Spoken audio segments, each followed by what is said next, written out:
வணக்கம். Welcome to கதை திரட்டு audio books. இந்த வீடியோவில் நம்ம என்ன கதை கேட்க போகிறோம்னா, எழுத்தாளர் வாசந்தி அவர்கள் எழுதிய சிறுகதை. வாங்க கதைக்குள்ளே போகலாம். நைந்து போன செருப்பின் ஊடாக பாதையில் இருந்த சிறு கற்கள் உள்ளங்காலில் குத்தி வலி எடுத்தது. இன்னும் கொஞ்ச தூரம்தான் என்றான் ராமப்பா தனக்குள் சொல்லிக் கொள்வது போல. வெயில் பொசுக்கிற்று. சாதாரணமாக ராம நவமிக்கு பிறகுதான் சூடு ஆரம்பிக்கும். யுகாதி கூட இன்னும் முடியவில்லை. அதற்குள் பெங்களூரில் இப்படி வெயில் பொசுக்கி அவன் தனது வாழ்நாளில் பார்த்ததில்லை. ஒரு கையில் கம்பு, ஒரு கையில் பை இருந்ததால் குடை கொண்டு வர முடியவில்லை. குடையும் ஓட்டை. நேற்று பிரித்து பார்த்தபோது பெரிய பொத்தல் இருந்தது. எலி கடித்திருக்கும். அதற்கு வேறு எதுவும் திங்க கிடைத்திருக்காது. பாவம். அவன் சிறுவனாக இருந்தபோது அம்மா மெனக்கெட்டு ஹோட்டலில் இருந்து ஒரு மசால் வடை வாங்கி வந்து எலி பொரியில் வைக்க சொல்வாள். அதில் பாதியை ஒடித்து அவனுக்கு கொடுப்பாள். மறுபாதியை தின்று எலி சாமர்த்தியமாக தப்பிவிட்டதை கண்டு அம்மா அதிசயிப்பாள். கடைசியில் அந்த பாதியையும் அவளுக்கு தெரியாமல் அவனே தின்று விடுவது கண்டுபிடித்து பங்காரு செட்டிக்கடையில் இருந்து பாஷாணம் வாங்கி வந்தாள். எலியை கொல்ல. டேய், இது விஷம்டா, தின்னு தொலைக்காத என்று திட்டினது ராமப்பாவுக்கு நினைவிருக்கிறது. வயிறு லேசாக உரும ஆரம்பித்தது. அதற்கும் பதில் சொல்வது போல, இரு, உருமாத என்றான். இன்னைக்கு சாப்பாட்டுக்கு நேரம் ஆயிடும்.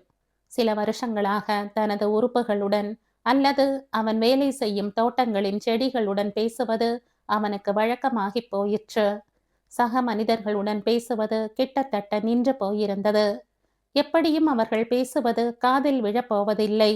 முன்பு அவர்கள் பேசும்போது அவர்களது உதட்ட அசைவை கொண்டு அவர்களின் வார்த்தைகளை அவன் யூகிப்பான். அது கூட பல சமயங்களில் கோளாறாகி போகும். அவர்கள் கேலியுடன் சிரிப்பதை கண்டு கூச்சப்பட்டு கொண்டு நகர்வான். இப்போது பேசுபவர்களின் முகங்களை பார்க்க கூட தயக்கமாகிவிட்டது. கண் பார்வை மங்கிவிட்டது. தவிர அவர்களது முகங்களில் தோன்றக்கூடிய பாவங்களை எதிர்கொள்ளும் வலு இப்போது முற்றிலும் குறைந்துவிட்டது. ராட்சச முகங்களாக மாறிவிட்டது போல் கலக்கம் ஏற்படுகிறது. எதற்கு வம்பு என்று ஒதுங்க வேண்டும் போல் இருக்கிறது. யோசித்து பார்க்கும் பழக்கம் ராமப்பாவுக்கு இல்லை. யோசனை செய்து வாழ்ந்தோ பேசியோ வேலை செய்தோ பழக்கம் இல்லை. வாழ்க்கை அதுவாக நகர்ந்தது. காற்றின் வேகத்தோடு நகரும் சருகு போல. அவன் வளர்ந்த காலத்தில் ஒரு வேளை மட்டுமே சாப்பிட கிடைத்தாலும் பிரத்யேகமாக பிரச்சனைகள் இருந்ததாக நினைக்கவில்லை. 2 வேளை சோறு சாப்பிடும் அவர்கள் இருப்பது கூட அவனுக்கு தெரியாது. சிறுவனாக இருந்தபோது அவன் பள்ளிக்கு செல்ல வேண்டும் என்று யாரும் யோசித்ததில்லை. அவனுடைய அப்பா கெங்கப்பாதான் வேலை செய்யும் தோட்டத்துக்கு அவன் நடக்க ஆரம்பித்தவுடனேயே அழைத்து போக ஆரம்பித்து விட்டதாக அஜ்ஜி சொல்லி சிரிப்பாள். மண் புழுக்கள்தான் அவனது முதல் தோழர்கள். அதை வாயில் போட்டுக்கொள்ளக் கூடாது என்று அப்பா கண்டித்ததால் அது சாப்பிடும் விஷயம் இல்லை என்று அவனுக்கு பேச்சு வருவதற்கு முன்பே புரிந்தது. அதை 2ஆய் அறுத்தால் அது 2 திசையில் தனியாக பயணிக்கும். குருவிகள், மைனாக்கள், காகங்கள், கிளிகள் மோப்பம் பிடித்து புழுக்களை கொத்த வந்தால் அவன் விரட்டுவான். மண்ணை பற்றி தெரிந்த அளவு மனிதர்களை பற்றி தெரிந்து கொள்ள வேண்டிய அவசியம் இருக்கவில்லை. அவர்கள் இருப்பது வேறு உலகம் போல் படுகிறது. இப்பவும் கல்யாணம் செய்து கொள் என்று அம்மா சொன்னபோது செய்து கொண்டான். பிள்ளைகள் வேணும் என்றபோது பிள்ளைகள் பிறந்தார்கள். எப்படியோ குடும்பம் நடந்தது. எப்படியோ வளர்ந்தார்கள், படித்தார்கள். என்ன படிப்பு என்று அவனுக்கு தெரியாது. எப்படி வாழ்க்கை நகர்ந்தது என்று புரியவில்லை. அவன் அதன் நகர்த்தலுக்கு ஒன்றுமே செய்யவில்லை. அவன் உறங்கும்போது யாரோ சக்கர உருளைகளை உருட்டுவது போல தள்ளி இருக்க வேண்டும். இப்போது திடீரென்று உருளைகள் நின்று விட்டன போல திகைப்பேற்படுகிறது. லக்கம்மா இருக்கும் வரை சரியாகத்தான் இருந்தது. இப்போது கண்ணை கட்டி விட்டது போல ஒன்றும் புரியாத குழப்பம் அவனை ஆட்கொள்கிறது. லக்கம்மா போய் 1 வருஷம் ஆனது கூட கிட்டத்தட்ட மறந்து போயிருந்தது. அவன் வேலை பார்க்கும் கம்பெனியின் தோட்டத்தில் அவன் செடிகளுக்கு நீர் பாய்ச்ச பைப்புகளை தயார் செய்யும் போது ஒரு இளைஞன் சிரித்து கொண்டே பலத்த குரலில் கேட்டான். ராமப்பா, நாளை மறுநாள் யுகாதி வருது. கோழிகை கொண்டு வருவியா? அவன் போட்ட சத்தத்தில் உள்ளே இருந்து இன்னும் 4-5 பேர் வந்து நின்றார்கள். ராமப்பா சிரித்து கொண்டே வழக்கம் போல் யோசிக்காமல் சொன்னான். கொண்டாந்தா போச்சு. எல்லோரும் சிரித்தார்கள். அவர்கள் சிரித்தது அவனுக்கு சந்தோஷமாக இருந்தது. பிறகுதான் ஞாபகம் வந்தது. யுகாதிக்கு முந்தைய தினம் அவளுக்கு திதி வருகிறது. அதாவது நாளை. நல்ல வேளை சொன்னியே அப்பா, நீ நல்லா இருக்கணும் என்று முணுமுணுத்தபடி செடிகளுக்கு நீர் விட்டு முடிந்ததும் சம்பளம் கொடுக்கும் கேஷியரிடம் சென்று, சம்பளம் அட்வான்ஸ் வேணும் சாமி என்றான். என் பெண்ஜாதிக்கு திதி வருது நாளைக்கு. அவன் வேலை முடிந்ததும் கணேசன் குடிக்கு பிள்ளையார் கோயில் சென்றான். சாஸ்திரிகளிடம் திவசம் செய்யணும் என் பெண்ஜாதிக்கு என்றான். அவர் என்னென்னவோ கேட்டார். என்ன நட்சத்திரம், எந்த திதியில போனா என்றார். சாவில் இத்தனை விஷயம் இருக்கும் என்று அவனுக்கு தெரியாது. தெரியாது சாமி. யுகாதிக்கு முந்தின நாள் விடியற நேரத்துல கண் மூடினா. சாஸ்திரிகள் நல்ல மனுஷன் பரிகாசமாக சிரிக்கவில்லை. நாளைக்கு வா 11 மணிக்கு என்றார். கோயிலுக்கு பின்புறம் ஒரு கிணத்தடியில செய்யலாம் என்றார். நினைவு வந்தவனாக தோளில் தொங்கிய பையை திறந்து கைவிட்டு துழாவி பார்த்தான்.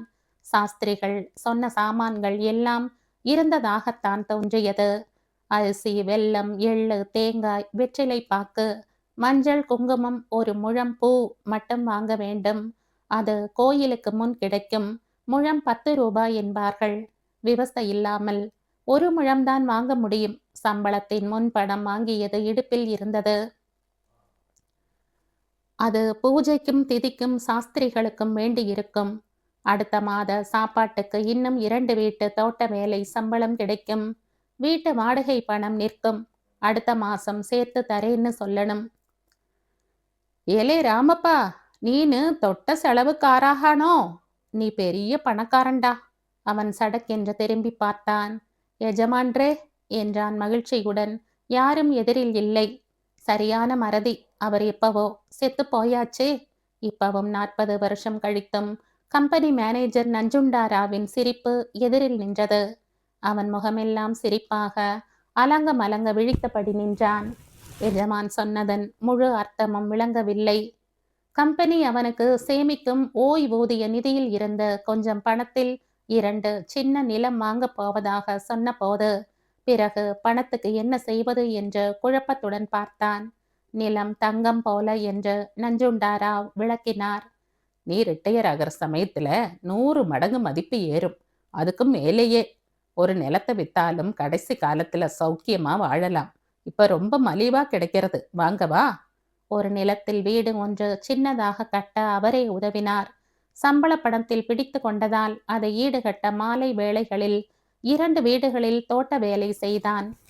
பிள்ளைகள் படிப்புக்கு சாப்பாட்டுக்கு எதுவும் அவனுக்கு சிரமமாக இருக்கவில்லை. வீட்டை சுற்றி கடந்த 10 ஆண்டுகளில் ஊரே மாறிவிட்டது. அவன் உடம்பும் உறுப்புகளும் மாறியது போல. ஏதேதோ கம்பெனிகள், வங்கிகள், கடைகள் வந்துவிட்டன. ஜே ஜே என்றிருந்தது எப்பவும். தெருவை தாண்டவே 1/2 மணி நேரம் பிடித்தது. எஜமான் இதையெல்லாம் பார்க்கவில்லை. திடீரென்று ஒரு நாள் வேலை செய்யும் நாற்காலியிலேயே அமர்ந்தபடி செத்து போனார். சின்ன வயசு. பகவானுக்கு என்ன அவசரமோ? ராமப்பா, ராமப்பா! உள் உணர்வின் உந்துதலில் அவன் திரும்பி பார்த்தான். யாரும் கண்ணுக்கு தெரியவில்லை. ராமப்பா! அருகிலேயே யாரோ இருப்பதாகப்பட்டது. இடப்பக்க வீடு. மாலையில் அவன் வேலை செய்யும் இடம். வீட்டு எஜமானி சரோஜம்மா நின்றிருந்தாள். என்னவோ கேட்டாள். இப்பில்ல, சாயந்தரம் வரேன் என்று அவன் சிரித்தபடி சொல்லிவிட்டு நகர்ந்தான். கோயில் பூசாரி அவனை பார்த்ததும் இரு என்று சைகை காட்டி குடுமி வைத்த ஒரு இளைஞனை அவனுடன் அனுப்பினார். மந்திரம் எல்லாம் தெரியுமா என்றான் ராமப்பா சந்தேகத்துடன். இளைஞன் திரும்பி பார்த்து புன்னகைத்து ஏதோ சொன்னான். சரிதா என்று ராமப்பா சிரித்தான். புரிந்தது போல. பிறந்ததில் இருந்து இதுதான் தன் பிழைப்பு என்று அவன் சொன்னதாகப்பட்டது. நான் தோட்ட வேலை கத்துக்கிட்ட மாதிரி என்றான். குடுமி இளைஞன் குழப்பத்துடன் அவனை பார்த்து ஏதும் சொல்லாமல் மண்டையாட்டினான். பாவம், செவிடு போல இருக்கு என்று ராமப்பா அனுதாபப்பட்டான். எத்தனை சின்ன வயசுல கஷ்டம் பாரு என்று முணுமுணுத்து கொண்டான். ஏனோ என்றான். குடுமி கை ஜாடையாக ஆகாசத்தை நோக்கி கும்பிட்டு ராமப்பா கனிவுடன் சொன்னான். ஆண்டவன் கொடுப்பதை ஏத்துக்கணும்.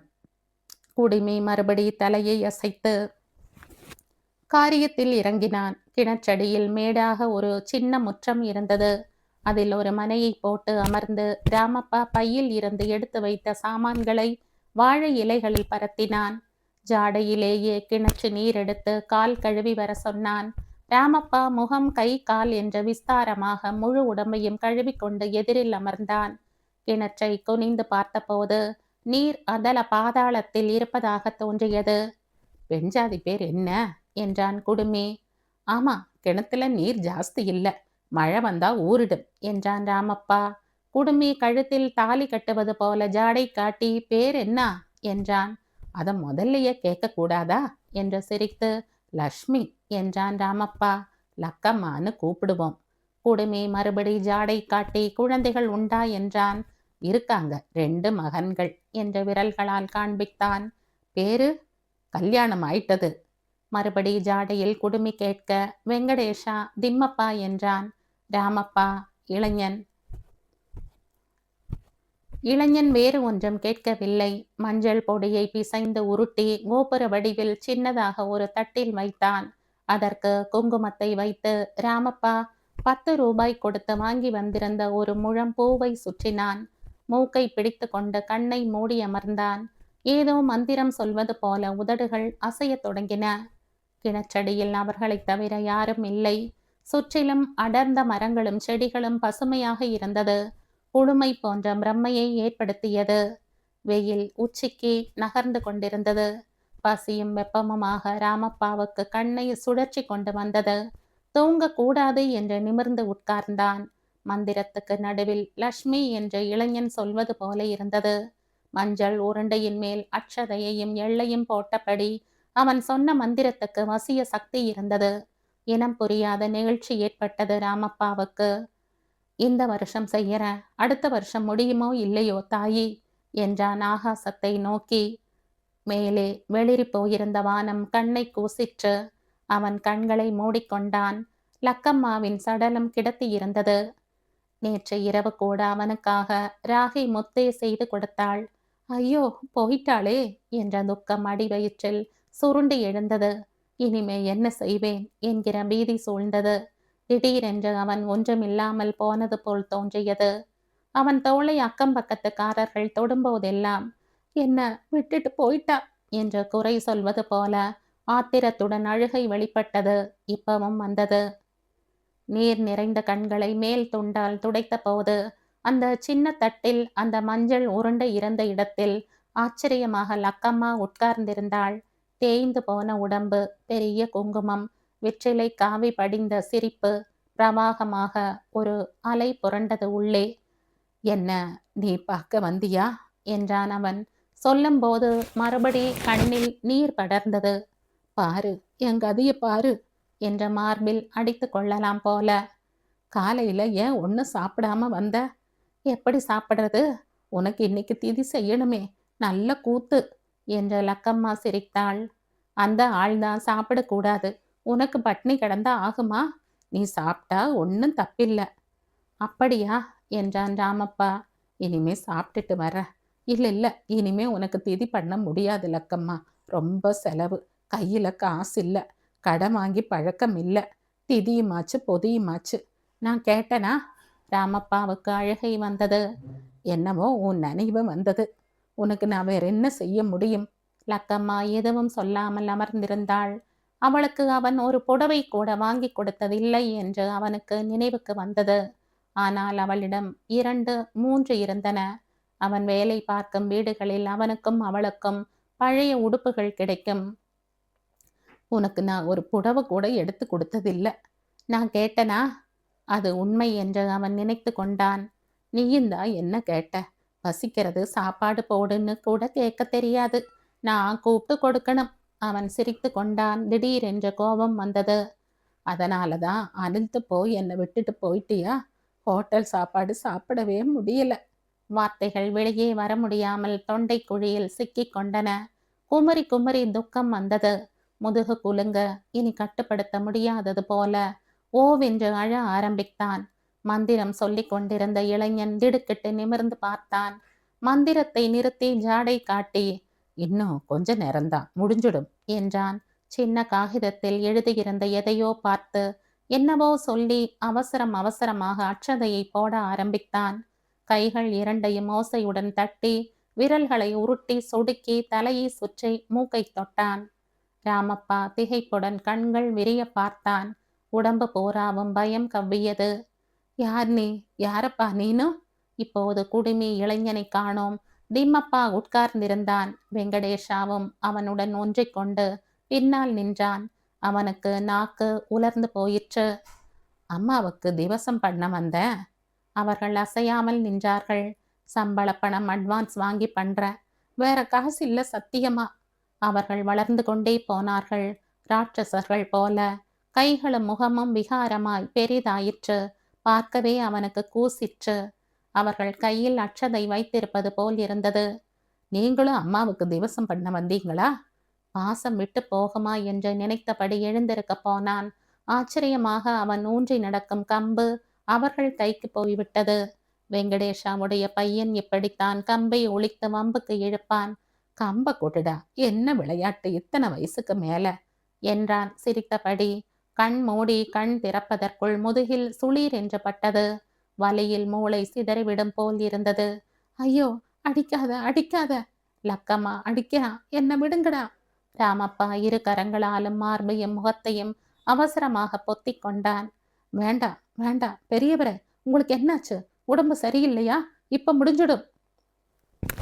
குடுமி நின்றபடி கேட்டான். எழுந்த வேகத்தில் குடுமி அவிழ்ந்து கருகருவென்று சுருண்ட முடி தோளில் விரிந்தது. முகம் ராவணனாக மாறி இருந்தது. உனக்கே நல்லா இருக்கா? உன் தகப்பன் தானா? தகப்பனோ இல்லையோ, அப்ப இதுல கையெழுத்து போடு, ஆளுக்கு ஒரு நிலம்னு. குடுமி கையில் வைத்திருந்த சீட்டை நீட்டினான். கையில் ஒரு பேனாவை திணித்தான். எஜமா எனக்கு வாங்கி கொடுத்தது, ஏன் கையெழுத்து போடணும்? நீ நாளைக்கே மண்டையை போடுவ, உனக்கு எதுக்கு நிலம்? கையெழுத்து போட்டு எங்களுக்கு கொடு, அப்புறம் உன் வழிக்கே வரமாட்டோம்.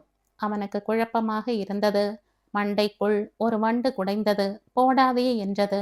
அதெல்லாம் போட மாட்டேன். ராவணன் தலையை சுற்றி கொண்டு வந்து முதுகில் கம்பு விழுந்தது. ஐயோ, முதுகு போச்சு. சிமெண்ட் தரையில் உடம்பு சாய்ந்தது. உயிர் போகாதது எப்படி என்று புரியவில்லை. உதடு வீங்கி தொங்கிற்று. குடுமி அவனை நிமிர்த்தி உட்கார்த்தினான். போடு போடு, இன்னும் வேணுமா? வேண்டாம், கம்ப குடு, அது உடஞ்சா என்னால நடக்க முடியாது. போடு போடு. காகிதத்தில் ஒரே கிறுக்கலாக அவன் பெயர் ஓடிற்று. ராமப்பா. மயக்கமாக வந்தது ராமப்பாவுக்கு. விடிந்த போது உடம்பு வலித்தது. வழக்கம் போல கால்கள் வேலைக்கு செல்ல ஆரம்பித்தன. தனக்கு என்ன நேர்ந்தது என்று தெளிவாக விளங்கவில்லை. யாரும் அவனுடன் பேசவில்லை. எல்லாமே தேய்ந்து அழிந்து போன சித்திரமாக நினைவில் நிழலாடியது. யாருக்கோ நிகழ்ந்ததை பார்ப்பது போல இருந்தது. தோட்டத்து வேலை முடிந்து ஒரு மாலை வீடு திரும்பிய போது வீட்டில் யாரோ வாடகைக்கு அமர்ந்திருந்தார்கள். திம்மப்பாவும் வெங்கடேஷாவும் வேறு எங்கோ குடிபெயர்ந்து விட்டார்கள் என்றான் பக்கத்து வீட்டுக்காரன். உனக்கு தெரியாதா என்றான். எங்கே போவது எங்கே சாப்பிடுவது என்று புரியாமல் அலைந்து கால் கடுத்து பட்டினியோடு இரவு சரோஜம்மாவின் வீட்டின் வராந்தாவில் குளிர் நடுங்க கழிக்க நேர்ந்தது. காலை சரோஜாம்மா அவனை கவனித்து காஃபி கொடுத்து அனுப்பினாள். மறுநாள் முழுவதும் தேடி அலைந்து ஒரு ரூம் வாடகைக்கு கிடைத்தது. 1000 ரூபாய் வாடகைக்கு. 1000 ரூபாய் நம்ப முடியுதா லக்கம்மா? ராமப்பாவுக்கு மூச்சு திணறியது. ஒரே அடியாக உடம்பு ஓய்ந்து போயிற்று. உனக்கு இதெல்லாம் சொல்ல வேண்டாம்னு தான் நினைச்சேன். லக்கம்மா பொம்மை போல அமர்ந்திருந்தாள். உச்சி வெயிலில் மஞ்சையில் என்று ஒளிர்ந்தாள். குடுமி அவனையே பார்த்தபடி அமர்ந்திருந்தான். இவன்தான் தன்னை அடித்தவன் என்று ராமப்பாவுக்கு நிச்சயமாக தோன்றியது. பாரு, இந்த ஆள் என் முதுகு எப்படி அடிச்சிருக்கான்னு பாரு. உனக்கு திவசம் பண்ணணும்னு தான் சொன்னேன், அது தப்பா? தட்சணைக்கு பணம் வச்சிருக்க, சும்மா ஒன்றும் பண்ண சொல்லல. லக்கம்மா பதிலே சொல்லவில்லை. அவன் பார்த்து கொண்டிருக்கும் போதே சுருங்கி போய் பிசைந்து வந்த மஞ்சள் கட்டியாகி போனாள். இளைஞன் அவனுக்கு ஜாடை காட்டி அழைத்தான். வெற்றிலை வைத்திருந்த தட்டில் சிறிது நீர் விட சொன்னான். தட்சணே என்ற சைகை காட்டினான். மஞ்சளாக அமர்ந்திருந்த லக்கம்மாவை பார்த்து ராமப்பா அர்த்தத்துடன் சிரித்தான். இடுப்பில் முடிந்து வைத்திருந்த ரூபாய் நோட்டுகளை எண்ணாமல் கொடுத்தான். குடுமி திடுக்கிட்டு ஒரு 100 ரூபாயை எடுத்துக்கொண்டு இது போதும் என்றான். ஏன் அப்புறம் என்ன அடிக்கவா? நீயே வச்சுக்கோ என்று எழுந்தான் ராமப்பா. இளைஞன் உதட்டை பிதுக்கி தலையை அசைத்தான். தட்டில் இருந்த மஞ்சள் உருண்டை அட்சதை எல்லாவற்றையும் கிணற்றில் போட்டுவிட்டு போ என்றான். கையை அசைத்து, கிணத்திலையா? ஆமா, ஆத்தங்கரைக்கு பதிலா கிணறு. இளைஞன், எனக்கு வேற இடத்துக்கு போகணும் என்று கிளம்பினான். ராமப்பா சற்று நேரம் அந்த மஞ்சள் உருண்டையை பார்த்தபடி இருந்தான். அது லக்கம்மா என்பது அந்த குடுமிக்கு தெரியாது. ராமப்பா மெல்ல அதை சர்வ ஜாக்கிரதையாக கையில் எடுத்தான். கல்யாணமான புதிதில் லக்கம்மா இப்படித்தான் இருப்பாள். மிருதுவாக, பொன்னிறமாக. கிணற்றுக்கு கம்பை ஊன்றியபடி நடந்தான். கிணற்றடியில் கம்பை சாய்த்து கை தாங்கலாக பிடித்து லக்கம்மாவை அணைத்தபடி சுவரில் ஏறி சடார் என்று அதள பாதாளத்தை நோக்கி பயணிக்கும்போது ஆனந்தமாக இருந்தது. லக்கம்மா, பசிக்குது என்றான். லக்கம்மா சிரித்தாள். அட, உனக்கே கேட்கணும்னு தோணியிருக்கா? வா என்றாள். பாதாள இருளில் அவளது மஞ்சள் முகத்தை தேடியபடி அவன் விரைந்தான்.